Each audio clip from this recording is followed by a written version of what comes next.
What's happening, everyone? I'm James Lynch. In today's video, I'm going to look back on the undeserved title shots that took place this year in 2024. Obviously, we've had this happen for a long time in the UFC. We had a number of examples last year in 2023. And this year, we had a bunch of them. And I'm going to give you my top 5 worst title shots that were awarded this year. And I'll also throw out some honorable mentions. And let's start first at number 5. This was a very recent fight at the time I'm recording this. UFC 310, Alexander Pantoja, Asakura. Now, look, I get that flyweight isn't the most exciting division. And I also understand that you have a lot of rematches that would have taken place, right? You got Brandon Moreno, Brandon Royval, Kai Kara France. Those were some options. But I also look at the fact that the UFC let go of Muhammad Mokaev, and you can call him boring or not. You know, he deserved an opportunity. That would have been a fresh matchup. And I certainly think this fight would have been a lot more competitive than what we saw at UFC 310. Add in the fact that Asakura hadn't fought at flyweight in 8 years. He had never made 125 on the dot. Thankfully, he did make the weight in this fight. This fight wasn't competitive. And this has to be on the list because I think looking back, I don't even know if Asakura is a top 5 flyweight in the division. It's tough to know at this point, but that's one thing you don't like seeing in title fights is fights that are not competitive. And Alexander Pantoja certainly did that in this fight. And I'll talk about another Alexander Pantoja fight on this list. I'm sure you can guess which one, but that comes in at number 5. Okay, number 4. This one, and again, I know there was some timing that worked out in his favor, but it's Marlon Chito Vera and Sean O'Malley, the rematch. Look, I know there's some history between the two of these guys. O'Malley losing his first fight, which was, you know, kind of more of an injury in that fight than an actual loss. Although let's call it a loss, whatever. Let's say that did happen. That's the only reason that Chito Vera got this fight. If you look at Chito Vera going into the matchup, you can see the odds there. He was a huge underdog. And on top of that, the win he had to get this title fight, right, was Pedro Munoz, a fight that he barely won by the skin of his teeth. If you actually go and look on MMA decisions, Marlon Vera's fight against Pedro Munoz, there were media members who thought that fight could have possibly gone the other way, right? If you look here at Munoz, where am I looking for? Vera defeats Munoz.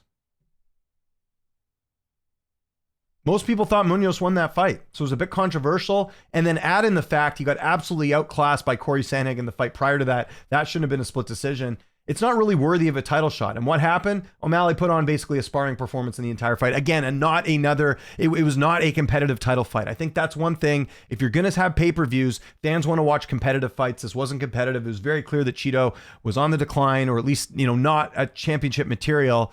This was kind of a waste of a fight, and you had a guy in Merab Dvalishvili who could have fought at this point, beating Cejudo. I know it was a bit of a quick turnaround, but they could have maybe moved the fight a bit later. Either way, this was a fight that was not deserved for Chito Vera. Nothing against him, but he shouldn't have got this title shot, and the fight proved that it was not competitive at all. Okay, coming in at number 3, this is one that normally I wouldn't put on a list like this, but I mean, we can talk about the optics, and this was, you know, this could be in some people's eyes, you know, top 1 or top 2, doesn't matter. I'm putting it at number 3 here.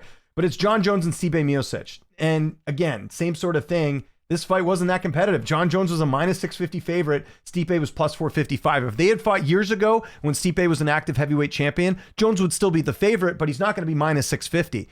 The biggest issue that I had with this fight in terms of it being put together was a couple things. The first was Stipe Miocic had not fought since that loss to Francis Ngannou way back in 2021. Like, we're talking 3 years that he last fought. Like, that's a long time. Now, I am someone, and I've argued this lots of times on my stream, I'm someone that if you've been the champion and you've been serviceable to the company, you should have some leeway in terms of getting another opportunity. I've said this about Alexander Volkanovski and Ilia Topuria. The problem is, Volk didn't take 3 years off and then expect to come back and have a good fight. And add in the fact that Stipe is an older fighter. He's 42. The thing, so that's the first half of my argument. The second half is you got a guy in Tom Aspinall. Everyone wants to see the fight with Tom Aspinall and Jon Jones. If Jon Jones fought Tom Aspinall, he's not a massive favorite like this, and we're going to get a more competitive fight.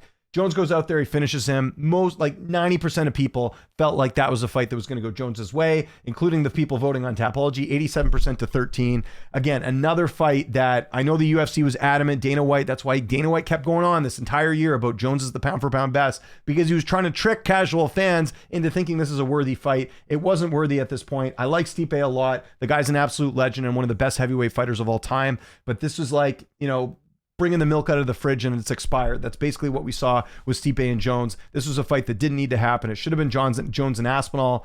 And to me, it was an undeserved title shot, in my opinion. What should have happened was Stipe should have come back, fight someone else. Then if he wins that, then maybe we can talk about him fighting for a title. But Jones and Aspinall was the fight to make, and it didn't end up happening this year. So that comes in at number 3.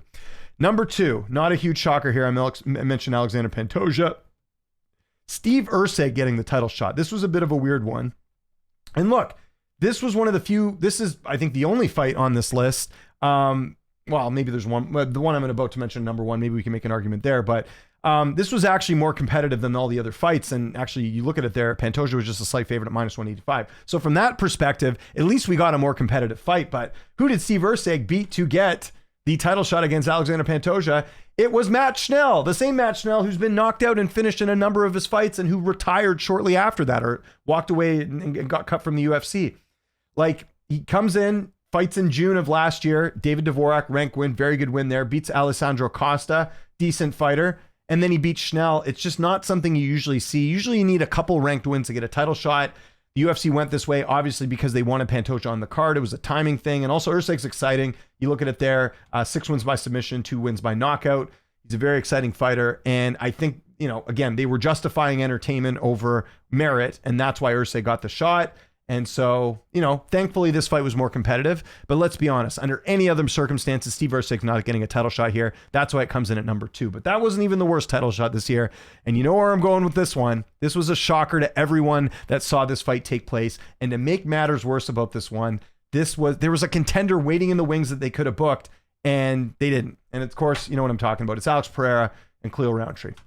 Now, again, this fight was, I think, better than people thought. Pereira was a -480 champion, or -480 on the betting lines going into this fight. And Cleo made it interesting and early on in the fight, but obviously Pereira, took it to him, finished him in the 4th round. It was a great fight. It ended up being great, but the issue is you got Magomed Ankalaev, who they then book against Alexander Rakic. Short. I think it was before that, right? Yeah, it was UFC 308. No, it was after. Sorry, they booked him after. So they book him a month after. He could have fought Pereira. And that, again, what's the one thing we want to see with Pereira? It's him fighting someone a bit more well-rounded. Nothing against Khalil Rountree, but Ankalaev's a more well-rounded fighter, and he's younger too, right? Ankalaev's, how old is he? I think he's 30. He's 32. So I guess him and Rountree, there's only a 2-year age gap, but undefeated, since the Paul Craig fight, and the Paul Craig loss was a fight he was winning. I hear a lot of people saying, well, he just beat Johnny Walker. Yeah, but you know what? He finished Anthony Smith, finished Santos, who was ranked at the time, or didn't finish him, but beat him. It should have been Ankalaev. And hopefully that's a fight that's going to take place in 2025. But like, Khalil Rountree shouldn't have got this title shot, even though we did end up seeing a good fight. And the other thing, to add insult to injury, that just makes this worse than any other on this list. Khalil Rountree fails a drug test. He was supposed to fight Jamal Hill in June, and he took a banned substance. Consuming a banned substance. Like, you're rewarding someone for cheating by giving them a title shot. And there was like I said, Ankalaev was the guy that they should have put in there. And you can say whatever you want about Ankalaev being boring or whatever. I mean, again, he came off a knockout win over Johnny Walker, which should have got him the title shot. And it doesn't. And that was at the very beginning of the year. So yeah, this was the worst title shot this year by far. This was one of the worst title shots in UFC history. And again, the fight ended up good, but I mean, you could put a lot of fighters in a title fight and, people can be surprised. It can happen, but hopefully this is not more of what we're going to see next year, where the UFC is choosing to pick entertainment over merit. I don't think merit has to apply all the time. I certainly understand the UFC is a business and they got to market people, but you're rewarding a fighter for failing a drug test by giving him the title fight. Like, I got a problem with that. And, again, this is another reason why I did the video earlier, why I didn't put Pereira as fighter of the year, because he beat a guy that wasn't even supposed to be in there with him. And Khalil Rountree, there were other contenders that that deserved it more than he did. So Alex Pereira and Khalil Rountree is going to be my number 1 undeserved title fight that took place this year. Okay, I got 2 honorable mentions that I want to bring up here. Some people I've heard mention Islam and Poirier, because Poirier beat Benoit Saint-Denis in that fight, and we didn't end up getting a great fight in this one.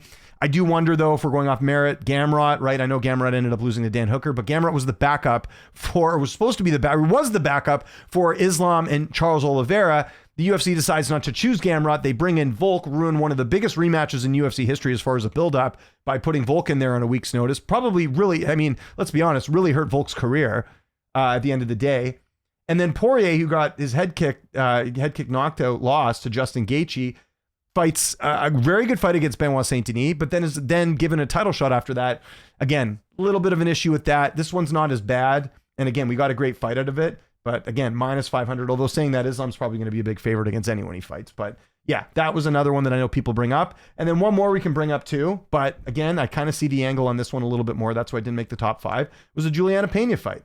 Now, Pena is a former champion, which is something I like. Pena never had any title defenses. And the rematch against Nunes was not close at all. And that was back in 2022.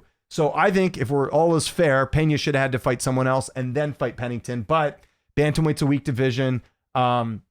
There weren't really a lot of options, and Pena can sell a fight whether you love her or hate her. She's at least making some noise that people are taking notice. So this one I didn't have a huge problem with. That's why I didn't make my top 5. But there's certainly an argument for a fighter who hadn't defended their title at all, lost brutally in the rematch, and then, takes 2 years off and gets a title shot. I got an issue with that. So I want to know what you guys think in the comment section below. I'm pretty sure I covered all the title shots that were undeserved this year. Maybe there's 1 or 2 that I'm missing here. But let me know how you would order this, because again, I'm just looking at some of the things that happened this year. I do think Pereira and Roundtree was really bad. The optics, all that stuff. That was the worst one by far. But let me know in the comments which ones you think were worse or better. Give me your top 5 in the comments. That would be awesome. Follow me on Twitter, TikTok, Instagram, @Lynch on Sports. My name is James Lynch. Thanks so much for watching, and I'll see you next time.